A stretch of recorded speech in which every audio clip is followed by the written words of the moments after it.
Bienvenidos a una nueva transmisión de la Feria Internacional del Instituto Cultural Iberoamericano.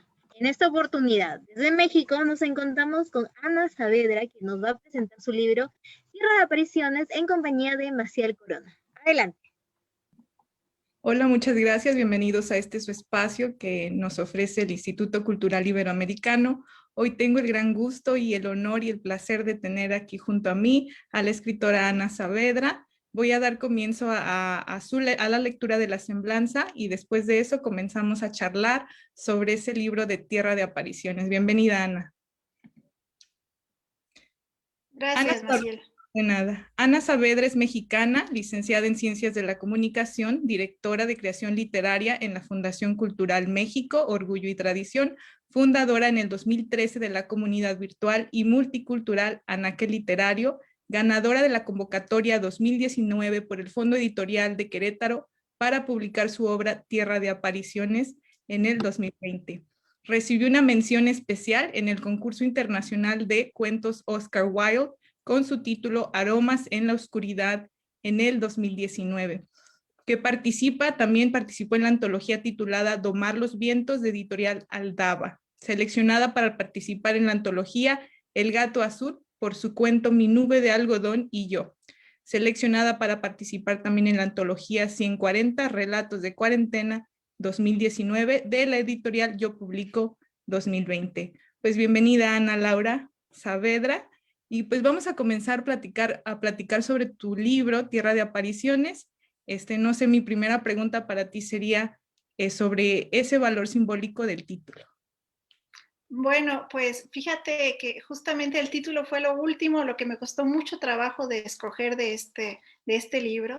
El libro es una colección de relatos y todos los relatos hablan sobre fantasmas, sobre aparecidos. En todos ellos vamos a ver una presencia o varias presencias. Está muy, muy arraigado con la tradición oral, con los cuentos que nos contaban los abuelitos o las tías en las tardes o cuando iba a caer la noche. Y justamente mientras iba escribiendo el libro tomé la decisión de no hablar de un lugar específico. O sea, el libro no se lleva a cabo, no se desarrolla en un lugar geográfico específico, porque creo que todos los relatos se pueden incluir en todo el territorio nacional, cuando menos en México, o inclusive algunos lectores que me han leído de Ecuador, inclusive, había algunas historias que le sonaban parecidas allá, relatos que tienen leyendas con personajes muy parecidos en otros países. Entonces, por eso fue que no quise delimitarlo a un solo lugar. Creo que es algo, este concepto de la muerte, de los fantasmas, del más allá, que nos hermana como pueblo, pero no nada más a los mexicanos, sino a todos los latinos. Y por eso es Tierra de Apariciones, porque es una tierra muy amplia, muy vasta y donde caben muchos, ¿no? Básicamente fue por eso este título, Maciel, y justo sí, fue creo que lo último y me costó muchísimo trabajo encontrarle ese nombre. Excelente, Ana. Pues me gusta mucho la parte donde explicas que hay que descontextualizar el territorio geográfico y así elevar, ¿no? Elevar ese mensaje de hermandad a través de un espíritu, de los espíritus, ¿no? Entonces voy a ir del espíritu, o sea, de la oralidad hacia lo escrito, ¿no? ¿Cómo es que Ana decide conectar las leyendas orales a lo escrito? O sea, ¿cuál es ese trasfondo? Fíjate que yo crecí entre relatos de fantasmas. Mi familia es de Jalisco y yo pasaba allá todas las vacaciones de verano, de invierno y todo, siempre que había alguna oportunidad. Y allá es como, para mí, por ejemplo, leer a Juan Rulfo me habla muchísimo porque es casi lo que yo viví, lo que me tocaba vivir. Si yo voy inclusive a la fecha a visitar a mis familiares, allá los fantasmas siguen estando presentes. No es algo como subjetivo, no es algo de la imaginación. Allá te siguen contando relatos de fantasmas que acaban de ver ayer en la noche, que no los dejaron dormir, pero te los cuentan como algo real, no es esta fantasía ni estas ganas de asustar que tenemos mucho de Hollywood o de los gringos, ¿no? Digamos, no, allá conviven con la muerte y yo crecí entre relatos de fantasmas. Inclusive recuerdo mucho que llegaba yo de chiquita y me preguntaban mis tías, oye, ¿y dónde te vas a quedar a dormir? Y yo, pues con mi prima Araceli, que está acá con mi tía Carmela. Ay, ¿donde se aparece la señora en la mecedora? Y yo era una niña de 6, 7 años, ¿no? Y pelaba los ojos y yo, no, pues yo no, espero que no. Sí, ahí se aparece una señora, pero no te preocupes, no te hace nada, tú nada más, pues ahí déjala, ya está aquí, o sea, viene como de paso. Y estos relatos que me contaban mis tías, mis primas, mi abuelita materna, siempre estuvieron presentes en mi vida y a lo largo de los años tomé la decisión, mi esposo me ayudó también en esto, de sacar estos relatos, todas estas imágenes que traía yo en la mente, como algo escrito, ¿no? Y así fue como inicié primero haciendo una lista de todas las anécdotas que yo me acordaba. Inclusive tuve una ronda de hablarle a mis tíos ya grandes de 90, 96 años, 93 años, perdón, para ver qué se acordaban, ¿no? Oye, tío, ¿te acuerdas lo que contabas? Y de aquí y de allá, después me fui dando cuenta que las leyendas, que en mi imaginación eran muchísimas, no eran en realidad tantas como yo creía. Y tuve que empezar a usar ahí la imaginación, la creación ya literaria para de una anécdota, que además las anécdotas de aparecidos, de fantasmas, si las vemos, si las analizamos, a veces son muy cortas, es algo que pasa muy rápido. Y entonces yo tuve que darme a la tarea de empezar a construirle todo el relleno, el inicio y darle toda una historia como tal. Y así fue como fueron evolucionando y terminé, bueno, este libro termina con 31 relatos sobre apariciones. Excelente, Ana. Pues me ha gustado mucho la parte íntima que has incorporado en tu libro, es decir, esas entrevistas a familiares para poder rescatar esa oralidad, ¿no? Esa perspectiva tal vez que tenemos que rescatar del pasado y traerla a nuestras letras. Entonces, bueno, para conectar esa idea, mi siguiente pregunta sería, ¿cuál es ese proceso creativo que Ana? Creo que ya nos mencionaste un poquito sobre eso, pero me gustaría que compartieras con nuestro público y que elaboraras ese proceso creativo que se sometió, ¿no? Los cuentos se sometieron a un proceso creativo en tu libro. Claro, de hecho, terminar el libro me llevó 3 años. Fueron 3 años. El primer año fue completamente hacer lecturas sobre el tema, porque como tú sabes, los latinoamericanos hablamos mucho sobre este tema y yo no quería caer en lugares comunes o darme cuenta que estaba casi como que queriendo copiar a alguien, ¿no? Entonces fue todo un año de lecturas muy específicas sobre ese tema, autores muy seleccionados. El siguiente año fue la elaboración de toda esta lista que te comento de anécdotas familiares, pero después dándome cuenta que las anécdotas familiares no me iban a ser suficientes, de empezar a hacer, bueno, acabé yo con muchísimas listas, tenía una lista de nombres que se usaban en esa época, ¿no? Nombres como muy regionales, otra lista de modismos, otra lista de dichos y frases populares que en provincias se acostumbran y que todas las tías y todas las abuelas estaban llenas de frases, ¿no? De dichos populares.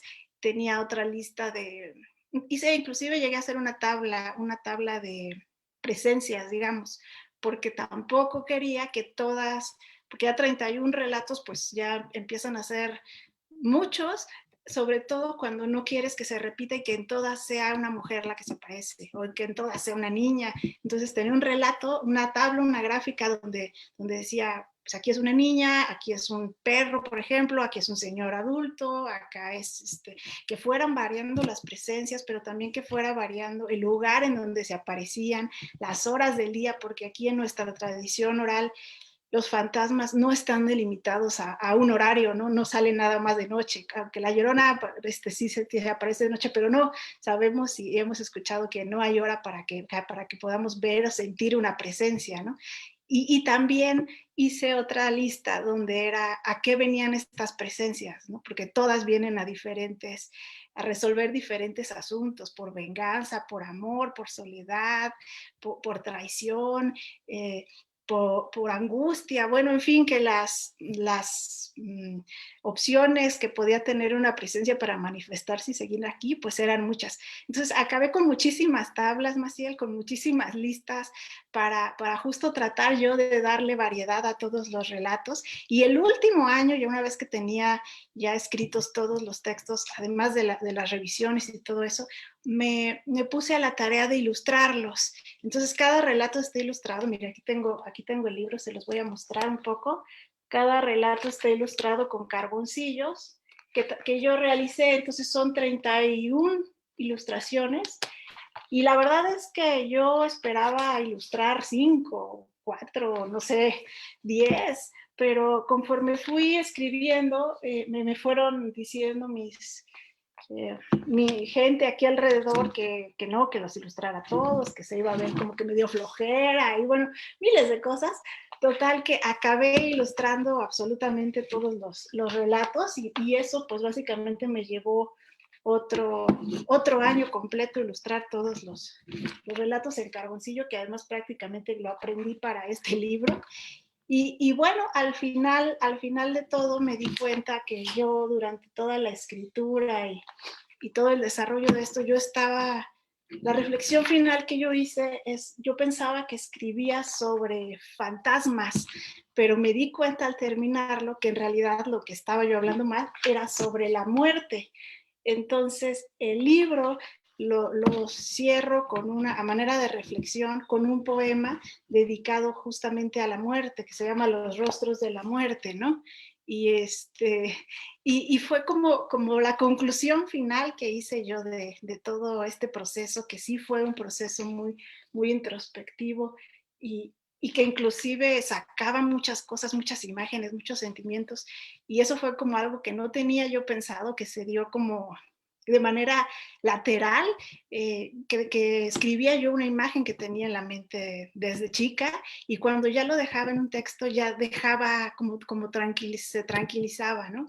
Entonces, sí, oye raro, pero eso a veces me gusta decir que fue como un exorcismo, que también yo pude sacar todas esas imágenes, todos esos miedos infantiles o todas esas ideas que alimentaron mi mente pues durante años. Muchas gracias por compartir con nuestra audiencia este proceso creativo de Ana Saavedra y su libro Tierra de Apariciones. Y me ha encantado una cosa que has dicho acerca de la muerte, que es el hilo conductor de tu libro.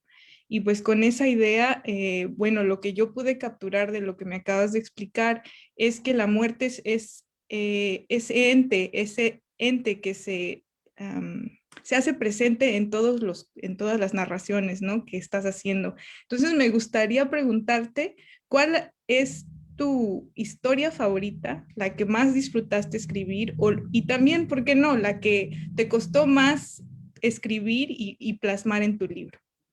Fíjate que mi historia favorita se llama Mi Llorona.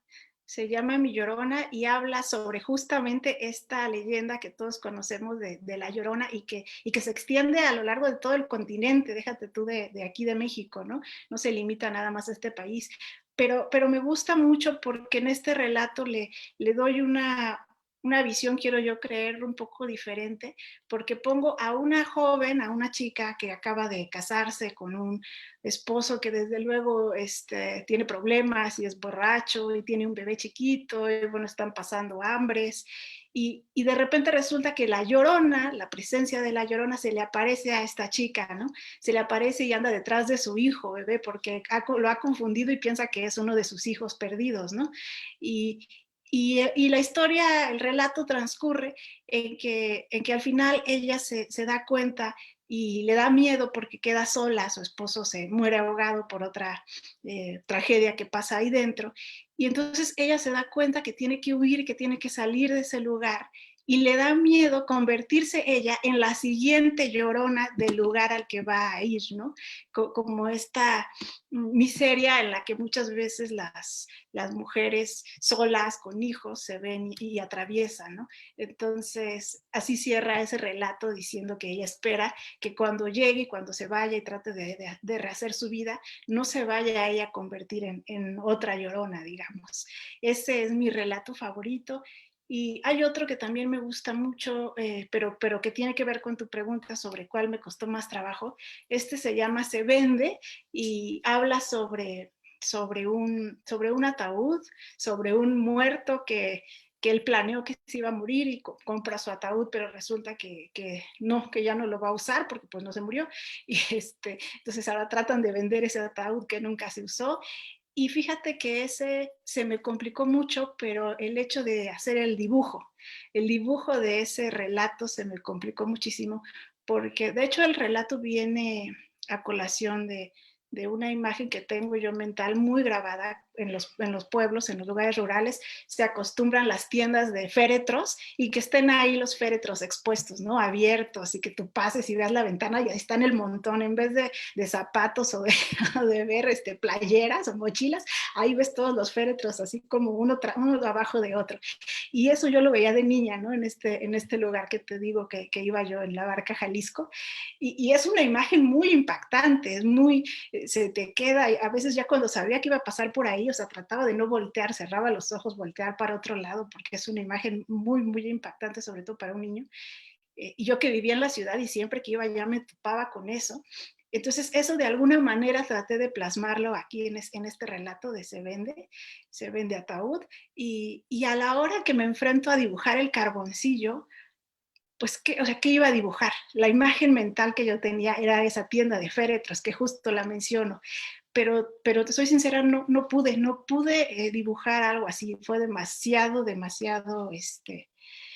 pues demasiado chocante la pura idea, fue algo muy fuerte. Y acabé dibujando otra cosa que también desde luego se relaciona y pasaba en este relato, pero que ya no era esa que yo tenía como imagen inicial mental. Y yo creo que eso fue lo que más trabajo me costó de este libro, de este proceso y de estos dibujos, ¿no? Porque había dibujos inclusive como uno que mostré hace rato de una chica que está toda de blanco y como con una mancha, que cuando lo dibujé lo tenía que sacar de mi cuarto donde lo dibujaba y dejarlo así lejos para no verlo, porque verlo en la noche, además con esa luz y no sé, como que brillaba. Entonces sí fue un proceso muy desgastante emocionalmente. Yo acabé y dije, no vuelvo a escribir sobre fantasmas y sobre muerte nunca más. Y me di cuenta como a los 3 meses que todavía había más historias que se me empezaban a ocurrir, y total que a la fecha he escrito más de 50 relatos de fantasmas, además de estos otros tantos, y bueno, eso sería, Maciel. Es sorprendente todo lo que nos cuentas, ¿no? Porque eso, pues para mí el proceso creativo va más allá de lo técnico, de esas tablas que nos mencionabas, también hace referencia a este impacto psicológico por lo que atraviesa un escritor, ¿no? A la hora de crear sus obras. Y es muy interesante esa parte que conectas, ¿no? Las ilustraciones, el proceso técnico y toda la compilación que has hecho a través dices que 3 o 4 años, no recuerdo muy bien, recuérdame. ¿Cuánto Sí, te... 3 años para componer este libro, para ponerlo y publicarlo, ¿no? Eso es excelente. Y algo que me gustaría como preguntarte ahora, ya que lo conectaste con el tema social, ¿no? Hablaste sobre una mujer que tiene ese hijo y que es esta historia que se repite, ¿no? Esos temas sociales cíclicos, ¿no? Entonces, no sé si tú en cada relato no sé, representes un tema social o si es que ahora puedes identificarlo, ¿no? Ahora que ya lo has escrito y publicado, ¿qué temas sociales toca Ana Saavedra en cada relato? Pues mira, sí, efectivamente sí, como estoy hablándole de cuestiones rurales, tú sabes que allá hay muchos, básicamente todos los problemas sociales podemos identificarlos allá. Entonces está la pobreza, está el abandono, está esa situación en la que los hombres se tienen que ir a la frontera, a cruzar la frontera y dejan a las mujeres solas. Está desde luego mucho presente el tema de la violencia contra la mujer. Están los problemas de abusos de bebidas alcohólicas, por ejemplo. Sí, efectivamente, sí tienen todos los relatos algún toque de un problema social, porque pues creo que en la zona rural es la orden del día, ¿no? Pues muchas gracias. Yo quisiera, ya casi estamos por terminar, a unos minutos de terminar, y estos últimos minutos quisiera que me contaras algo así especial, algo que te ha dejado este libro, tanto en tu interior y tanto en tus lectores, porque yo sé que ya lo has publicado y me gustaría saber cómo ha recibido tu libro, tu público, si es que te han comentado sobre él, lo que quieras compartir estos últimos minutos. Ay, muchas gracias, Maciel. Pues la verdad es que creo que se ha recibido sí les ha gustado, pues vamos, les gusta mucho esta parte de que se pueden identificar gente del norte, del sur, del centro de la ciudad y inclusive de otros países. Les gusta mucho también que sean muy sencillos de leer, pues mis relatos no pretendo, de hecho quiero que sean algo fácil de leer, algo que esté al alcance de todo el mundo, ¿no? Me gustaría comentar algo muy chistoso que me parece muy chistoso, que les gusta mucho a los niños. O sea, yo no diría que es un libro para niños, pero hay niños, bueno, niños no chiquitos, pero niños, digamos, de 12, 13, 14 años, les encanta el tema de los fantasmas. Y entonces me ha tocado que vayan muy emocionados a que les firme el libro, a que ya les he platicado a algunos y están emocionadísimos, como yo no me hubiera podido imaginar a un niño así de esa edad. Sobre este tema, ¿no? Y bueno, eso es, yo creo, lo que más satisfacción deja, que lo que tú escribas resuene en otras personas, ¿no? Eso creo que es lo más valioso y creo que es por lo que vale la pena el esfuerzo y los años y las desveladas y las frustraciones muchas veces y todo lo que conlleva escribir o hacer alguna cosa creativa, ya no nada más escribir, ¿no? Y pues muchas gracias, Maciel, por este espacio y muchas gracias a esta feria. No, al contrario, muchas gracias por compartir tu escrito, tu libro, Tierra de Apariciones. Busquen a Ana Saavedra, también a Anaquel Literario, y pues agradecemos al Instituto Cultural Iberoamericano, a Lorena y al señor José Antonio Contreras por permitirnos crear estos espacios de difusión cultural, y seguimos pues sí resistiendo a través de las letras y la palabra. Muchas gracias, Ana. Hasta luego, buenas Hasta luego. tardes. Buenas tardes.